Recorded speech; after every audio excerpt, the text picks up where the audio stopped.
જન્માષ્ટમીની શોભાયાત્રા ખૂબ સારી રીતે આગળ વધી રહી છે।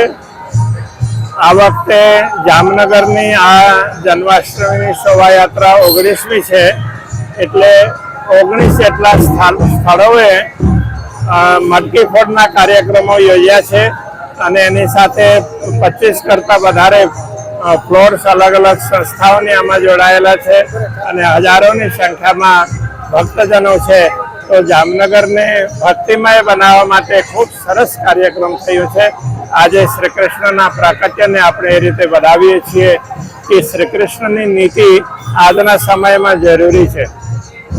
શ્રી કૃષ્ણજીએ જે સમયમાં જેવા નિર્ણયોની આવશ્યકતા હતી, જેનાથી લોક કલ્યાણના કાર્યો થાય તે પ્રમાણેના નિર્ણયો લીધા છે અને લોકોનું ભલું કર્યું છે। તો આજના સમયમાં પણ એ રીતે જ કરવાની ખાસ જરૂરત છે।